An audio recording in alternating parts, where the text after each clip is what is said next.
तो ये मेरी कृतज्ञता हो, क्योंकि बाबा जी से मेरे रक्त के संबंध थे हैं, लेकिन जो सम्मान आप लोग कह रहे हैं, कभी कभी सोचते हैं हम लोग कि बाबा जी ने इतना कार्य किया। जब हम लोगों को गोद में उनके बैठाया जाता था तो वो हम लोग दादी को अजिया कहते हैं यहाँ के लोग, तो अजिया से पूछते थे ये को आई, तो कहेंगे तीसरे नंबर के आई, चौथे नंबर के आई, कुछ दिखाई दिया था, तो कहें कुछ उज्जर जान पर दिखाई नहीं, लेकिन कभी उन्होंने इस व्यथा का प्रदर्शन नहीं किया।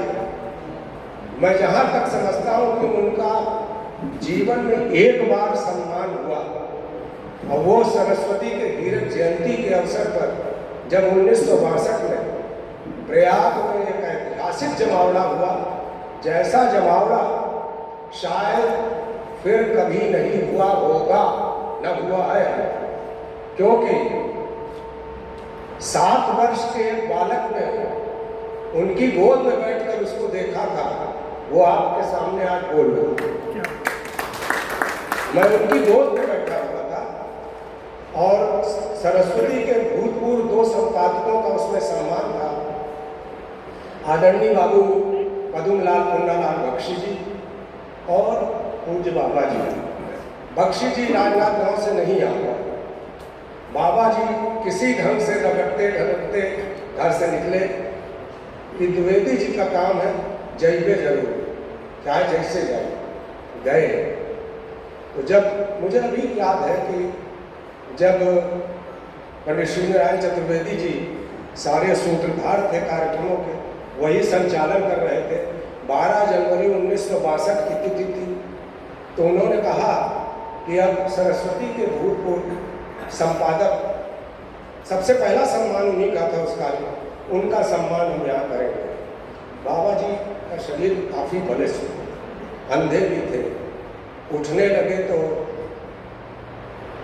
राष्ट्रकवि ने कहा, मैथिली शरण जी आए थे कि शुक्ल जी अपने स्थान पर बैठे रहे, मैं स्वयं आ रहा हूँ उनके पास। मनचाही से थोड़ी दूर बैठे थे, जब आए तो कुछ लोगों ने कहा, अरे भाई इसको हटाओ मुझे, तो आज तक वो मुझे याद है, आदरणीय गुप्त जी ने कहा, अरे भाई उसके सौभाग्य को क्यों छीन रहे, बाबा की गोद पे बैठा हुआ, उसका सौभाग्य देखो, बैठे रहने। और जब माला पहनाया तो धीरे से उन्होंने कहा, शुक्ल जी मैथिली शरण, गुप्त नहीं कहा, मैं मैथिली शरण। बाबा जी ने प्रणाम किया, कि मैं आपके सम्मान में उठ नहीं पा, मैं आप बैठिए, आप संग। उस समय इंडियन प्रेस ने सोने की निब लगी हुई पेन बनवाई थी विशेष, हीरक जयंती, उस निब पे हीरक जयंती आयोजन लिखा था, और रेशमी काला पहना गया जिसमें हीरक जयंती समारोह, और हीरक जयंती समारोह का जो ग्रंथ निकला वह शायद ही फिर कहीं निकल आया। लगभग 1000 पृष्ठ, 60 वर्षों में श्रेष्ठ कवियों की 60 कविताएं, कहानियों 60 कहानियां, ऐसे उपन्यास सारी, और सबके परिचय। तो इतना बड़ा ग्रंथ छपा, उस समय उनका सम्मान हुआ और उन्होंने उसे स्वीकार किया। उसके बाद मैं नहीं समझता हूँ कभी उनका किसी ने सम्मान किया हो।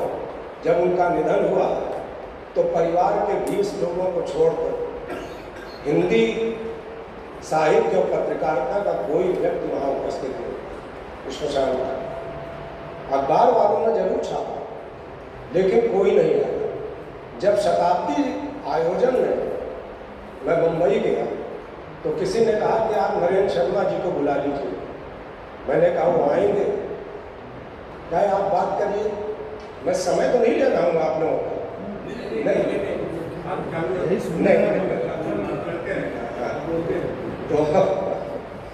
तो मैंने फोन किया, मैंने कहा वो आए, फोन पे आ गए है तो मैं सकपका गया कि बोलूं क्या। कोई कह रहा हाँ भैया नरेंद्र, बताइए भैया। तो मैंने कहा पंडित जी मैं प्रयागराज से बोल रहा हूँ।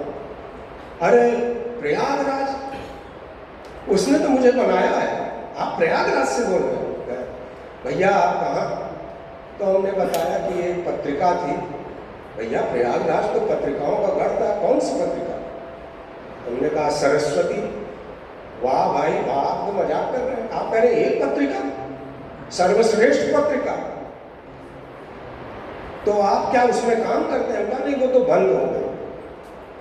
अब ये 87 की बात है, जब बाबा जी का शताब्दी समारोह, तो आप क्या करते? तो हमने कहा कि एक सरस्वती के संपादक थे। भाई सरस्वती के तो अनेक संपादक हुए, आप किस संपादक की बात कर? और जैसे ही मैंने बाबा जी का नाम लिया, जैसे वो उछल पड़े और फिर 10 मिनट की वार्ता हुई, उन्होंने उनका नाम नहीं लिया, महाराज ही कहा।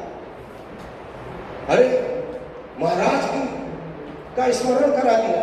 अरे महाराज ने तो मुझे उंगली पकड़ कर ऊपर उठा दिया, मुझे कहाँ पहुँचा दिया। मैं 8वीं कक्षा में पढ़ता था, एक कविता बनाकर मैंने यूं ही भेज दी बुलंदशहर से। और तब जो ऑल इंडिया रेडियो के माथुर साहब जो थे, हाँ नहीं गिरजा, उनके पिताजी भी वो उनके प्रिंसिपल प्रधानाध्यापक। सरस्वती के मुख पृष्ठ पर वो पत्रिका छपकर वो छपी कविता, श्रीयुत नरेंद्र, उनके प्रधानाचार्य ने बुलाया। कहे नरेंद्र तुम कुछ लिखते हो क्या? कहे सब पका गए कि कहीं बिगड़े ना, तो पढ़ता नहीं है, क्या कर? कहे हाँ नहीं, क्या करते हो, क्या लिखते हो? कहे कविता।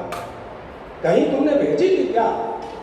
तो कहे उनको विश्वास नहीं था कि यही नरेंद्र होगा, नरेंद्र नाम के बहुत से लोग हो सकते हैं।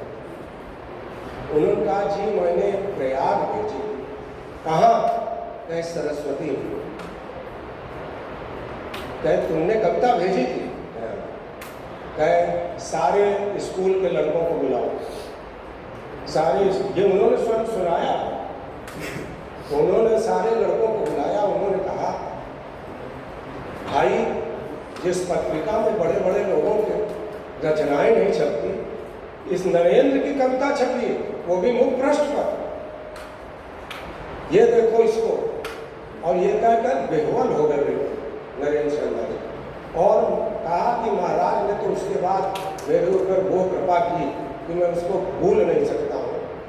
और उस दिन वो कम से कम 1.5 घंटे बैठकर बाबा जी पर, उसकी मैंने सीढ़ी करवाई, उसको मैं ठीक करवा रहा हूँ, क्योंकि वो 2 लोगों की सीढ़ी, एक वो डॉक्टर रामकुमार वर्मा जी, जिसमें उन्होंने भी बोला।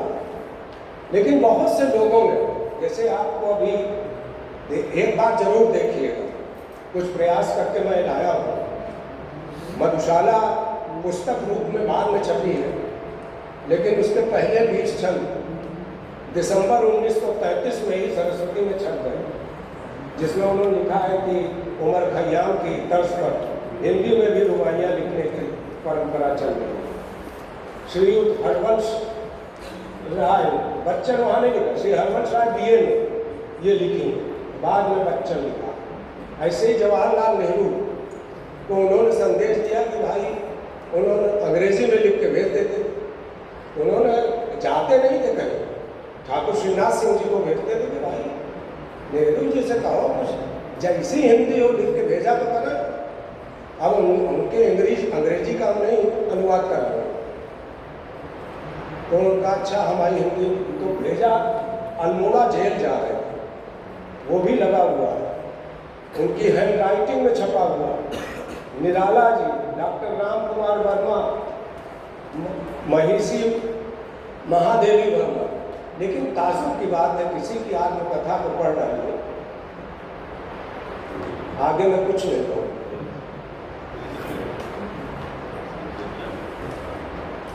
मतलब लोग एक निराला जी को छोड़, निराला जी ने कुंडली भाट में जो लिखा कि कुल्ली भाट को जब मालूम पड़ा कि मैं देवी दत्त शुक्ल जी को जानता हूँ, तो उनका तुम देवी दत्त का जाना होगा? हाँ, तो कहे वो तो हमारा लंगोटिया याद है। कहे लंगोटिया याद? तो जो जिस ढंग से कहा निराला जी ने, तो उन्होंने कहा देवी दत्त बहुत बड़े आदमी हो गए था। तो कहे कि सरस्वती के संपादक है,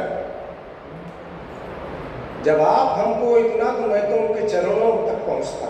ये लिखा हुआ है उस कुल्ली भाट का, उन्होंने उसको लिखा। और बचपन में याद भी है, मैं थोड़ा लंबा कर गया हूँ, संक्षिप्त कर रहा हूँ। जब कटरे के मकान में निराला जी आते थे, तो 4-5 घंटे का समय पूरे मोहल्ले वाले सुनते थे। छोटा सा मकान, एक तखत पे बाबा जी बैठते थे, उसी पे पूजा करते थे, उसी पे सोते थे। तो जब उठ जाते थे निराला जी और बैठ जाए आकर, नीचे से की महिलाएं हट जाए। कमरा एक ही, कमरा क्या, एक दलान टाइप का, तो नीचे से सूर्यकांत त्रिपाठी निराला का बालागन स्वीकार हो कहते हुए कि महिलाएं हट जाए और ऊपर चले और बैठ जाते थे। घंटों पहले जाए, पहले कहा लाओ निकालो, हम बनाए कि तुम बनाइए?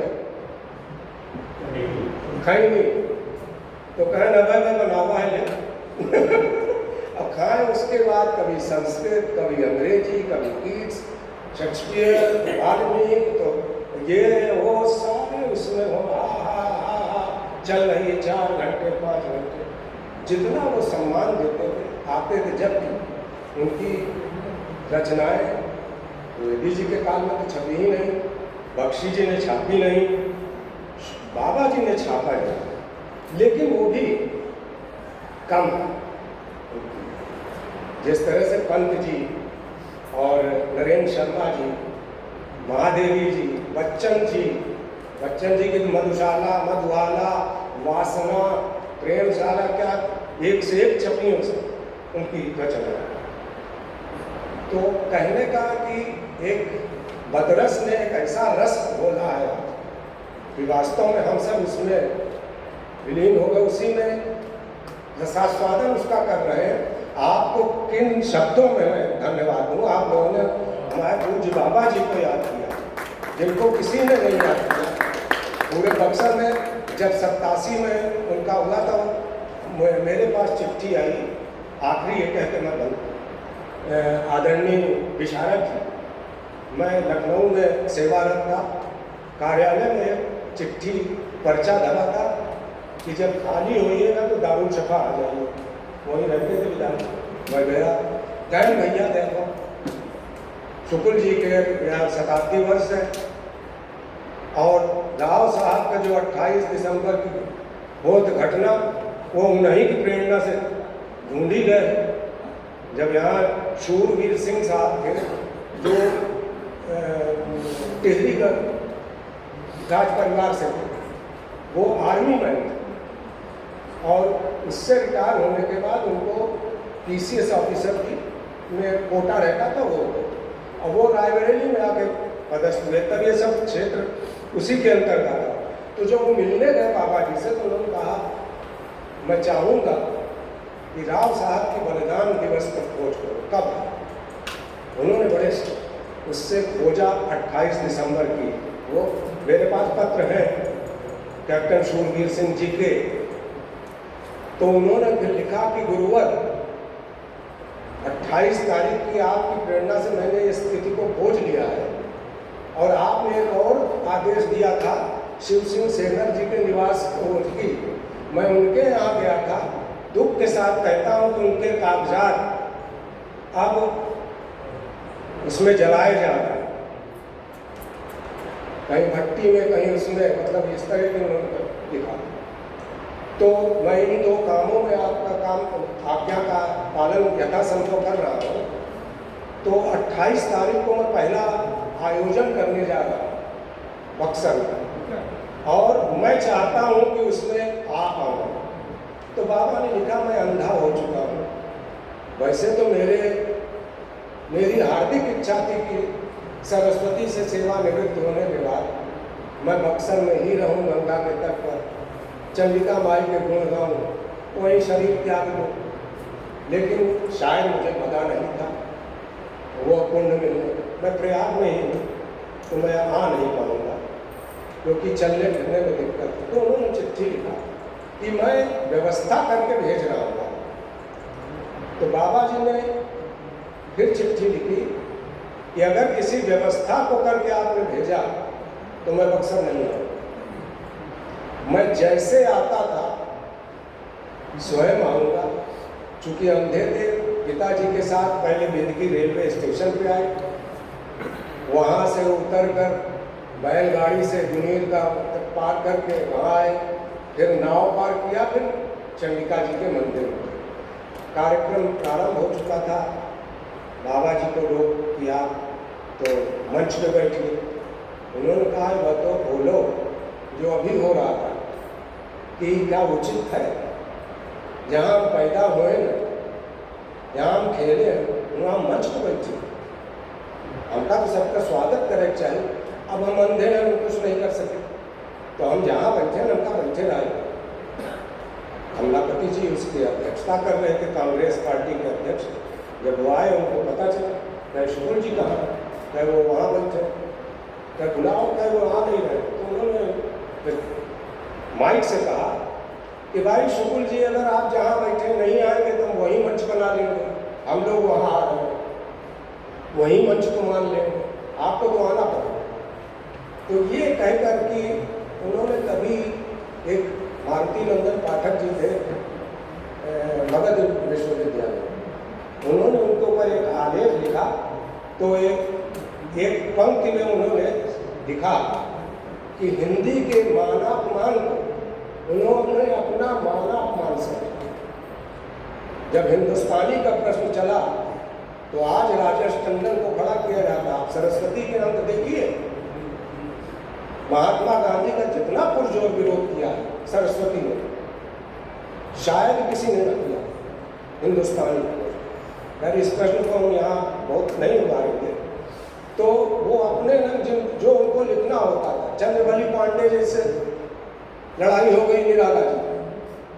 अब चंद्रवली पांडे जी भी नई उम्र के, वो भी BHU से निकले, तो कहीं निराला जी ने कहा वही कोई पाड़े पाड़े, हम कहूँ जैसे बोलते हैं बस वाले, वही कहूँ आड़े पाड़े।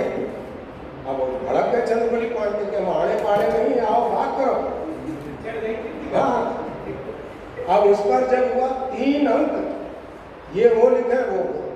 तीसरे अंक में बाबा जी ने लिखा, एक दिन मैं सरस्वती मिल गई तो पढ़ने लगा, तो उसमें लिखा कि निराला जी को ये समझ लेना चाहिए कि इन पंक्तियों के लेखक का अपने लिए जो संबंध निराला जी से वो शायद ही किसी और साहित्यकार से हो। लेकिन प्रश्न यहाँ हमारे आपके संबंधों का नहीं, प्रश्न यहाँ एक प्रसंग का है, एक प्रकरण का है। तो उसको उस तरह से ही हमें देखना है और भविष्य में अब इस पर कोई लेख किसी पक्ष का नहीं चलेगा, यहाँ से संभालना। मैंने आप सब लोगों का बहुत समय लिया। हथरस संस्था को इस रस को फैलाने के लिए, इस रस में हम सब लोगों को भिगाने के लिए बहुत बहुत हार्दिक किया। धन्यवाद।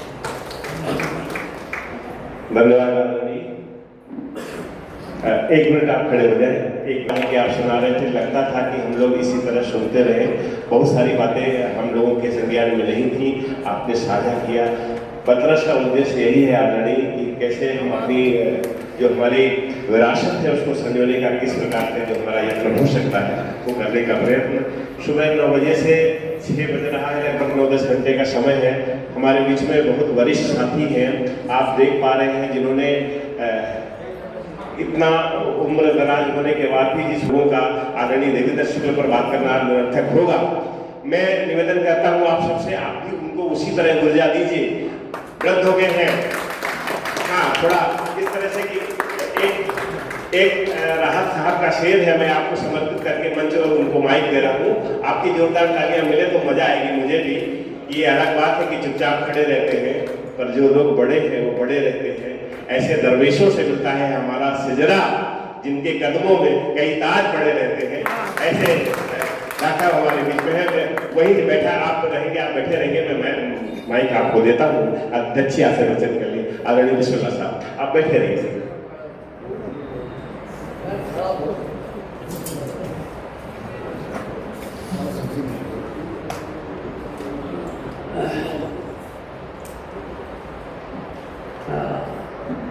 आदरणीय विद्वज्जन और मित्रों, आज का दिन बहुत शुभ है, मेरे लिए भी, आप सबके लिए भी होगा। जाहिर है ही कि यहाँ बक्सर में पंडित देवीदत्त शुक्ल के संदर्भ में ये इतना भव्य कार्यक्रम, सार्थक कार्यक्रम हुआ, संपन्न हो रहा है, हो चुका, मैं तो कर रही है। और यहाँ अनेक वक्ताओं ने उनके विभिन्न पक्षों पर अपने विचार रखे और सर्वाधिक महत्वपूर्ण तो उनके संस्मरण से जो उनके पारिवारिक उनके बहुत सुनाए, तो उनके व्यक्तिगत जीवन, उनके स्वभाव से लेकर उनके संपादक का पक्ष और ये तो सब हुआ। लेखन के पक्ष पर मैं सोच रहा था कि सुनने को कुछ मिले, तो सबने ये देखिए